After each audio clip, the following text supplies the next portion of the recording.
Hello everyone, good morning. Nature of লাভলিতে আপনাদের সবাইকে স্বাগত। এখন বাজে সকাল 4:43।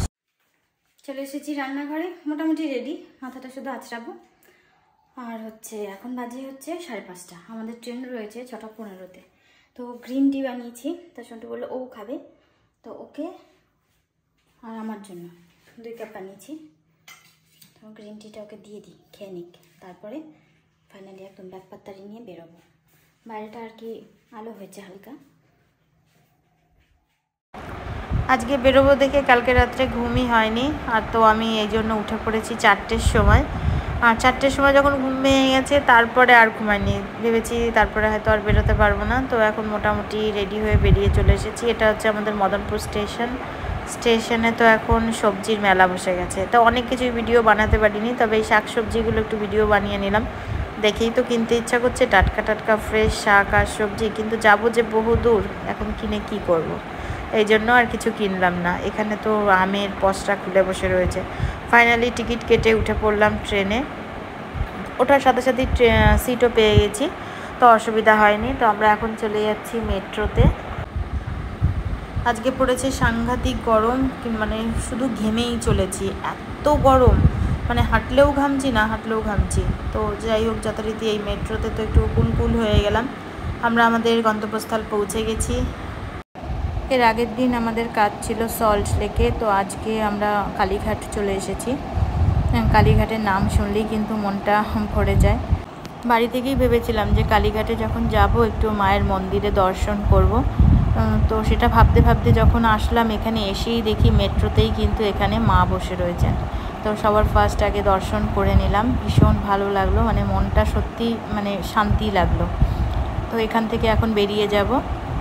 তারপর চলে গেছি আমাদের গন্তব্যস্থলে, সেখানে কিছু কাজ ছিল, সেই কাজটা কমপ্লিট করে এখন সন্টুর খিদে পেয়েছে, ওকে খাওয়াতে হবে। আমরা আসলে না খেয়েই চলে গেছিলাম সেখানে। তার কারণটা হচ্ছে ফার্স্ট টাইম এসেছিলাম, জায়গাটা চিনে বার করাটা কিন্তু ভীষণ টাফ ছিল, কারণ আমরা তো এখানে ডেলি আসি না, মানে যেদিন যেদিন কাজ থাকে তো সেদিনই আসা হয়। তো ও বলছে একটা চিকেন স্যান্ডউইচ খাবো, তো বললাম ঠিক আছে খা। ও আমাকে ভীষণভাবে বলছে তুমিও খাও। আমি বলছি না, আমার এসব চাইনিজ খেয়ে হবে না। তো আমি খেয়ে নিলাম এখানে কচুরি আর ঘুগনি। তারপর পেয়ে গেছি পান। আজকে না পান নিয়ে আসতে ভুলে গেছি, তো যাই হোক এখানে পানও পেয়ে গেছি, ভীষণ ভালোভাবে বানিয়ে দিল মিঠা পাতা দিয়ে। তারপর যে কাজের জন্য এসেছিলাম সেখানে কাজ তো হয়ে গেছে, বাট আমাদের রিপোর্ট বেরোবে সেই বিকেল 5টা। তো এতটা সময় আমরা কি করব, মানে সকাল 8টায় আমরা এখানে পৌঁছে গেছি, তারপর 2 ঘন্টা লেগেছে 10টা। এবার 10টা থেকে 5টা অবধি কী করব, তো সেটা ভেবে তার সঙ্গে বললো চলো একটু সায়েন্স সিটি ঘুরে আসি। আমার তো মোটেও ইচ্ছা ছিল না, কারণ কাঠফাটা রৌদ্রু, যাকে বলে অস্বাভাবিক রৌদ্রু, না আছে কোনো বৃষ্টি, না আছে কিছু। তো যেহেতু টাইম পাস করতে হবে সেই জন্য এখানে আসা। তো সবার ফার্স্ট এসেই এখানে একটা ঠান্ডা নিয়ে নিলাম। রাস্তায় এরকম নিম্বু পানি বিক্রি হচ্ছিল, তো সেটা খেয়ে একটু ভালো লাগলো। আর ছাতা নিয়ে আসিনি সঙ্গে করে। আর সায়েন্স সিটি কিন্তু ভেতরে প্রচুর ঠান্ডা, কিন্তু এই এতটা লং রাস্তা হেঁটে যেতে যেতেই কিন্তু মানুষ অর্ধেক কাহিল হয়ে যায়। তো আমাদেরও সেই অবস্থাই হয়েছে, গরমের মধ্যে হেঁটে হেঁটে সায়েন্স সিটি পর্যন্ত পৌঁছানো।